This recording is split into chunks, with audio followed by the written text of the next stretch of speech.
আর দেখেন একটা বড় টুর্নামেন্ট খেলতে গেলে আমার কিন্তু আগেতেই চিন্তা ভাবনা করতে হয় আমার টিমটা কীভাবে গোছাবো।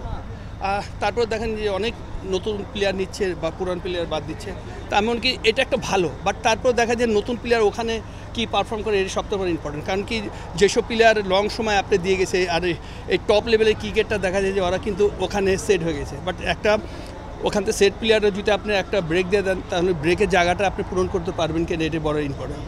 রবি ভাই, আমরা যদি সাকিবের কথাটা বলি, যেমন লিপু ভাই আজকে বলেছে যে ওর বোলিংটা নিষিদ্ধ দেখে আমরা শুধু ব্যাটসম্যান সাকিবকে বিবেচনা করিনি।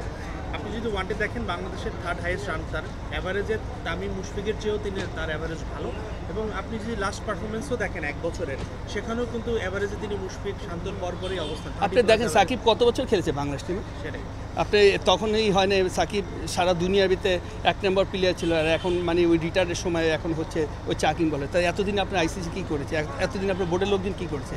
আপনার সবথেকে বেশি লিউবাই তো সাকিবের কাছেতে দেখেছে যখন আবানিতে খেলে, আমি খেলি।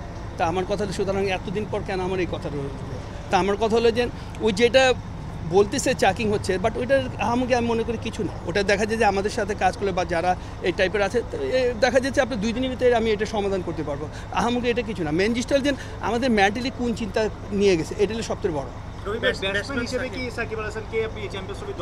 আর দেখেন এখন যদি আপনি মনে করেন আমাকে যে কোনো জায়গায় খেলতে পারে, হতে পারে যে না আমার আঙুলে ব্যথা আমি বল করতে পারতেছি না, হয় না মাঠে তো আঙুলে টেস্ট ম্যাচ খেলতেছি বা ওটা এখানে আমার হাত ছিলা গেছে আমি ব্যাটিং করলাম, তো হতে পারে। এখন আপনি আমাকে কীভাবে নিচ্ছেন ওইটা হলো সবথেকে বড়, সেটাই হলো আপনি বেটার। এখন যদি মনে করেন সাকিবরে ওখানে দরকার, তার মনে করি অবশ্যই দরকার। কারণ কি সাকিবের মতন প্লেয়ার আপনার নেক্সট একই কী বলে একযোগে হবে কিনা সন্দেহ আছে। তাই আমার কথা হলো যে পর্যন্ত দিতে পারে। আমার কথা হলো যে রাজনীতিভাবে যে সমস্যা হয়েছে এটা রাজনীতিভাবে ওটা সমাধান করবে, বাট আমার ক্রিকেটের জন্য তো না।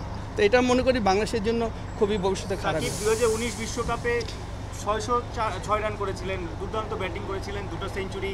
সাকিব কিন্তু সবশেষ যে ওয়ার্ল্ড কাপ হলো দিল্লিতে, সেখানে কিন্তু 80 ওভার একটা ইনিংস খেলে বাংলাদেশকে চ্যাম্পিয়ন্স ট্রফিতে ওঠানোর পেছনে সাকিবের একটা অবদান। সো ওয়ানডে ফরম্যাটে সাকিব তো প্রুভেন। আমরা কিভাবে এত তাড়াতাড়ি ভুলে যাই?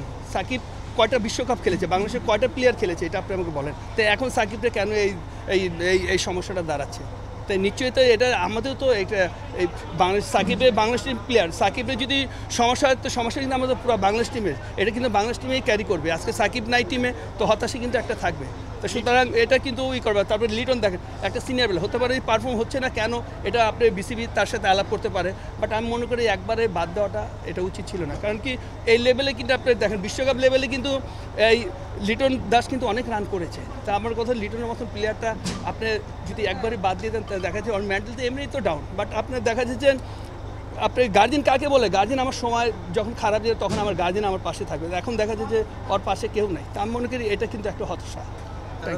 লিটনের জায়গায় আমরা দেখেছি যে পারভেজ ইমনের খুব তরুণ প্লেয়ারদের আছে, ইমনকে অসম্মান জানাচ্ছে না, কিন্তু সেই জায়গায় বিজয় বা নাইম শেখ যারা রেগুলার পারফরমেন্স করছে তারা দেখেন আমি বলবো বিজয় ভেরি ব্যাড লাক।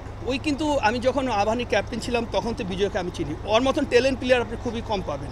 আপনি দেখেন যে আজকে যদি মুশফিকুর রহিম যদি ওই কিপিং কাম ব্যাটসম্যান হিসেবে খেলতে, এখন তো কিপিং করে না, ওই ফিল্ডিং করে, তাই অর্থ তো বেটার ওই। তা আমার কাছে কেন ওই করবেন না? আপনি দেখেন ডোমেস্টিকে হাইস্ট রান করে কয়েক বছর, মানে কোয়ালিটি ব্যাটিং করতেছে।